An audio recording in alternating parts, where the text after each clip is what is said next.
Hello, my name is Lucius. Wait a minute, take this mask off, there's quarantine going on. Hello, my name is Lucius, and I don't like this outfit. No, it's not gonna work. Hold on. Ah, there we go. Hello, my name is Lucius, and I'm a musician that happens to do music full time. Let's talk about it.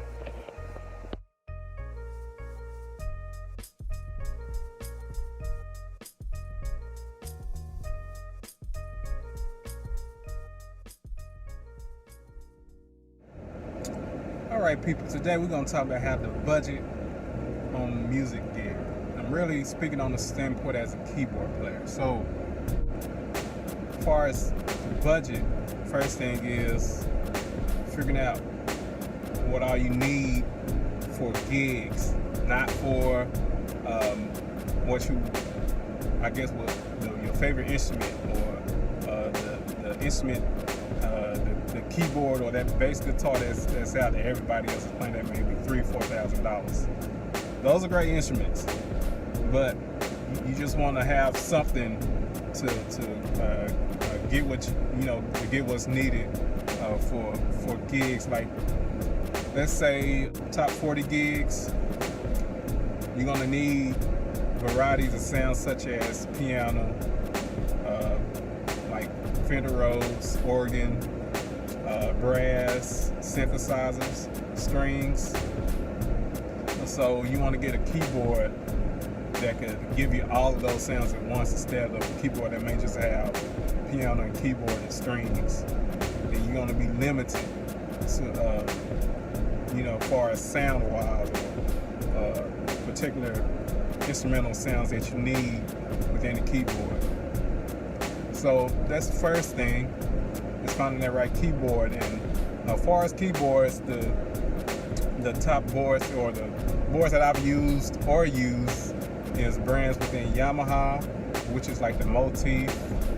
Montage is great, but maybe a bit pricey. If you have the money to afford it, then by all means do your thing. But Motif models are really not being sold in the market anymore, so you probably have to go buy used. That's also another thing, buying used instruments versus buying new instruments. Now, you get used instruments, they're usually for a much cheaper price than you'll see in the store, or sometimes they don't have those models in store anymore, so you have to go buy used. The only difference is you won't get any, of course you won't get any warranty if you was to get it used, but if you buy it new, you'll be able to get warranty, everything, in case something happens and the company replaces you with another keyboard or whatever.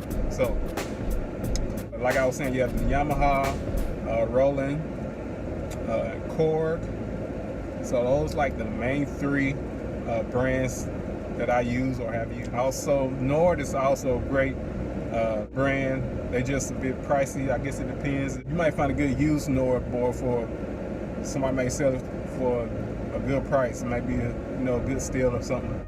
So those are the brands that I really go by. It's the Yamaha, Korg, and Roland. So that's one.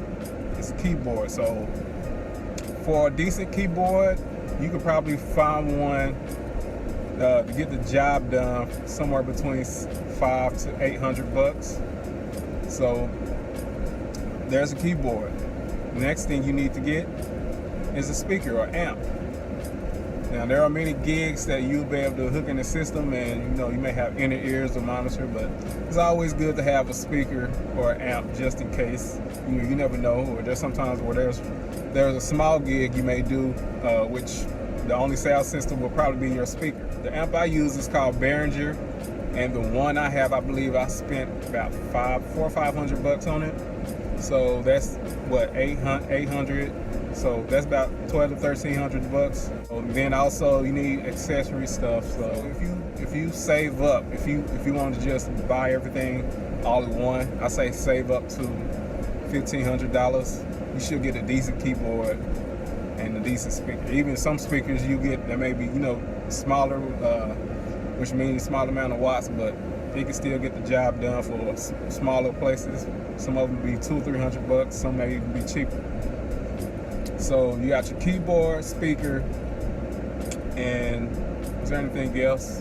You got accessories as far as stand and cables and all of those things. That's all the things you're going to make sure you have as well. I believe that is it. So, and also, if you don't have, let's say you don't have $1,500 right then and there, you can always go to some of these sites where you can do payment plans. So basically, there's this website that I use called Zounds, ZZOUNDS.com. So that's a good website. It's another one called American Music Supply, and there's a couple of other ones. I can't think of them off the top of my head right now, but you can always go there and set up payment plans. They do like 8 months. I know Zounds, they only be doing the credit check. So that's another route you can go if you don't want to buy everything all at once. If you don't have that amount of money right away. So basically, that's another option. So one option is if you want to get it brand new, is you can just go in the music store and save up to, I would say, $1,500, which is that's a decent price if you want to get keyboard and speaker and your accessory all at once, or you can get one at a time.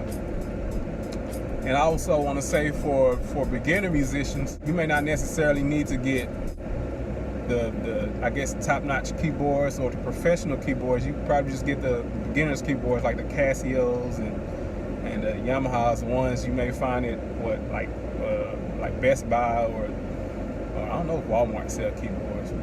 But also they also have them at like Guitar Center. You get those cheap $125 just to get you started. So I think some of them may even be cheaper than that. And then you can also you can really find those type of keyboards at like garage sales, or you can find them on Craigslist, or somebody always have those type of keyboards they don't want after a while, because them things are basically toys. So hopefully this video helped you guys out, and I'll check you guys later. Peace. All right, family. So if you like this video, punch that like button. And if you want more videos, check them out and subscribe to my channel.